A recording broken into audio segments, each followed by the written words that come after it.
Normally we're all over the stock market and individual stocks, but today it's election day, something a little different. We're focusing on the economic policies of Hillary Clinton and Donald Trump. To do that, we have with us, of course, Peter Navarro, Trump guy on the right, and Clinton guy, Andy Green, joining us on the left. Both of you, welcome to the program. Let me lay down the law, please. We don't want a shouting match. So I'm going to give you each 30 seconds. It will be very strictly timed, and the topic will be decided by me. First of all, I'm going to give you the privilege of going first, Andy Green. You've got 30 seconds to tell me about Hillary Clinton's plan to grow the economy. Go.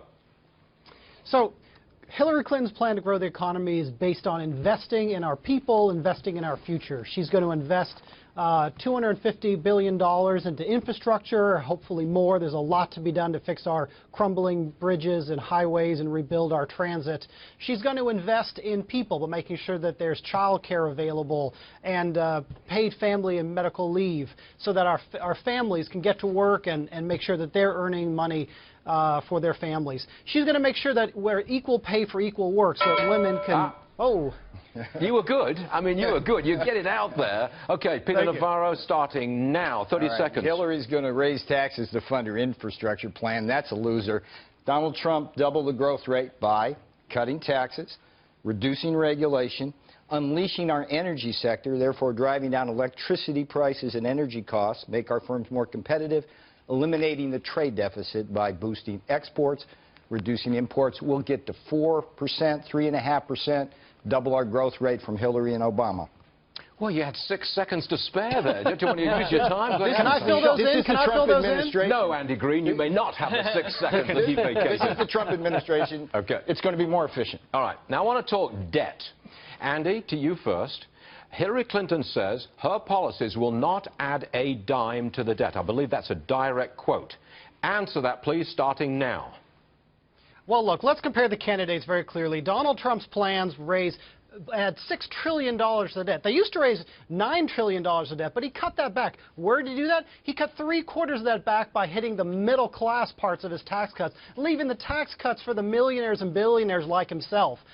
So Hillary's plan is very clear. It raises taxes on those who can afford it, raises taxes on corporations and others who are taking advantage of loopholes to move jobs overseas. And she's going to have a responsible plan to make sure that the future of this country... All right. You know, you said something which really got under my throat right there, Mr. Green. You said raising taxes on those who can afford it. Oh, that was a mistake.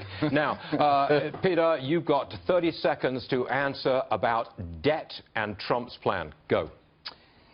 Tax cuts for Trump is going to reduce revenues by $2.6 trillion. Okay, we get growth, though.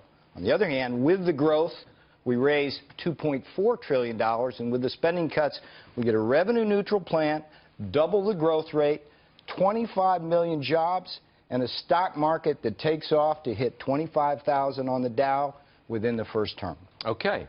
Now, again, he gave you 6 seconds there, Andy. You'll get your chance to respond. Hold on a second. Hold on. Now, there you go. There we go. Now, this time, next round, I'm going first to Peter because I want to talk trade. The rub on Donald Trump has always been he'll start a trade war. Give me 30 seconds on Trump and trade. Go. We lose over a percentage point of GDP a year from bad trade deals.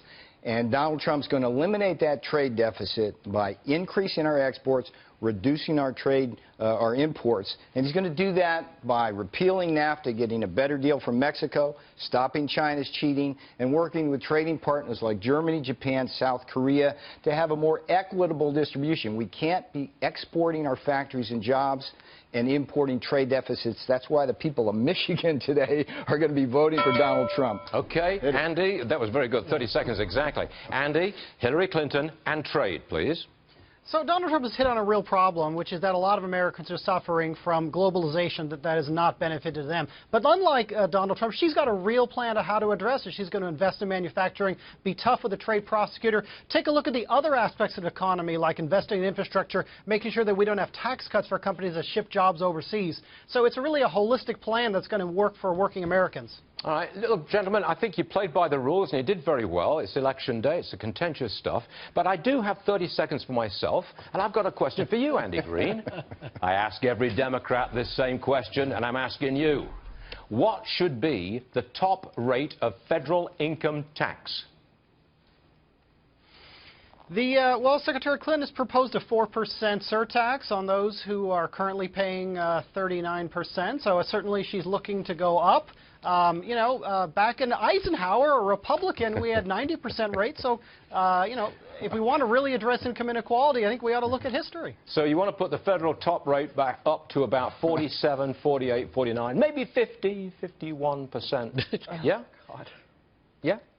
Mr. Green? Yes? Yeah, that's what Secretary Clinton has proposed, and it seems a very modest way to address income inequality and to fund priorities like childhood, early child education, etc. Okay, I'm not going to jump all over you. I'm just going to say good morning and thank you very much indeed. Andy Green, Peter Navarro, both of you, thanks a lot. Good stuff. Appreciate it. All right.